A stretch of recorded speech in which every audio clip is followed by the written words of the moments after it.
Oke baik, Assalamualaikum warahmatullahi wabarakatuh. Bapak Ibu guru yang terhormat, jumpa lagi di channel Guru Abad 21, Media Informasi dan Edukasi. Semoga Bapak Ibu senantiasa sehat walafiat. Kembali lagi di channelnya para guru Indonesia yang komitmen dan konsisten dari awal untuk menyampaikan informasi valid dan komitmen untuk melawan berita hoax Bapak Ibu. Nah, di video kali ini ramai ya di kalangan guru terkait kurikulum baru yang direncanakan oleh Menteri baru, Pak Profesor Abdul Muti ya, yang dalam guyonannya, candaannya beliau menyebut kurikulum full-full. Ya, tentu secara resmi ini bukan namanya Bapak Ibu, ini hanya sifatnya candaan menyebut full-full, tapi berawal dari kajian atau analisis ya. Nah, analisis yang mendalam terkait seperti apa kurikulum yang pas untuk Indonesia dalam hal ini. Full ini diambil dari esensi atau substansi dari kurikulum yang akan digagas oleh Menteri baru kita Bapak Ibu. Seperti apa itu disimak sampai tuntas ya.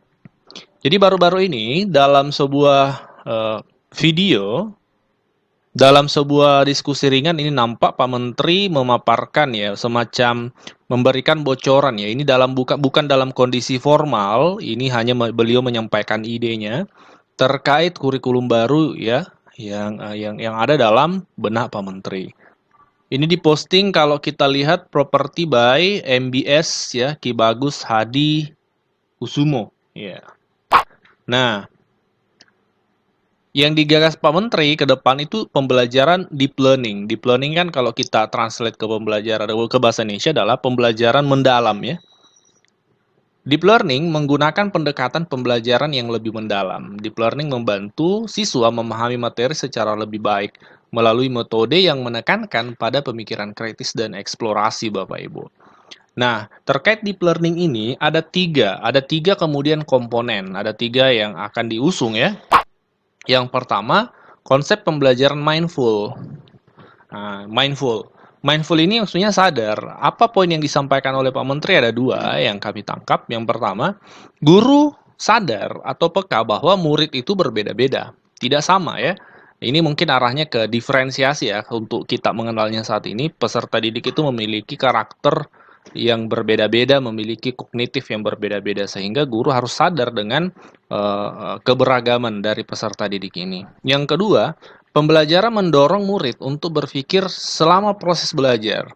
Ini nih maksudnya mindful ya. Jadi selama proses belajar ini siswa diajak untuk aktif berpikir serta mendorong murid terlibat aktif dalam proses belajar. Jadi ketika aktif, maka otomatis berpikir pun akan berjalan. Jadi memang konsepnya mindful.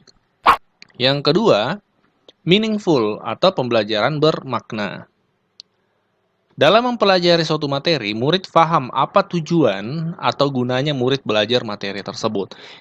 Dalam paparannya Pak Menteri menekankan bahwa pembelajaran meaningful itu peserta didik harus memahami sebelum mereka belajar sesuatu, mereka harus paham apa sih tujuan atau manfaat atau maksud dari saya belajar materi ini.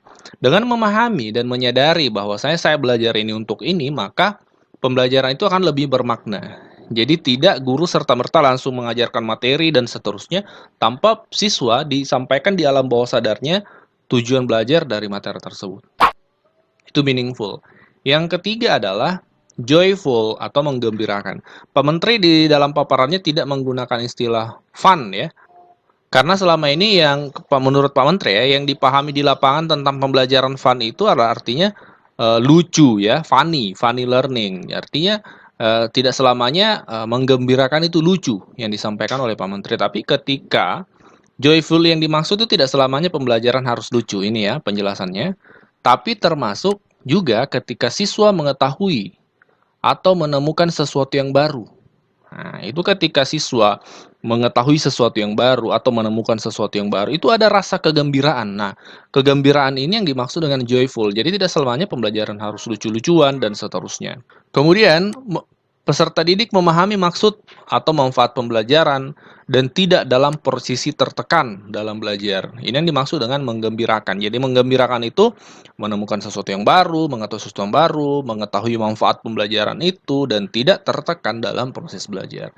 Ini yang dimaksud dengan joyful. Jadi yang pertama tadi mindful, kemudian eh, meaningful, dan terakhir joyful. Inilah sehingga diguyonkan, dicandakan namanya kurikulum full. Tapi tentu sekali lagi ini bukan nama resminya ya. Ini hanya mengambil ujung-ujung dari tiga kata kunci ini, keywordnya. Entah nanti seperti apa penamaannya atau seperti apa teknisnya, kita lihat nanti. Ini hanya kita berbicara konsep yang akan diterapkan, diprogramkan oleh Menteri Pendidikan. Sesuai dengan paparan beliau ya. Pertanyaannya adalah, questionsnya adalah untuk kita para guru adalah, apakah Kemendikdasmen ya, sekarang kan bukan Kemendikbudristek, tapi Kemendikdasmen, Kementerian Pendidikan Dasar Menengah, di bawah komando Profesor Abdul Muti, akan merubah kurikulum dalam waktu dekat ini? Ini kan pertanyaan kita nih. Nah, ternyata eh, Pak Menteri sudah menjawab ini.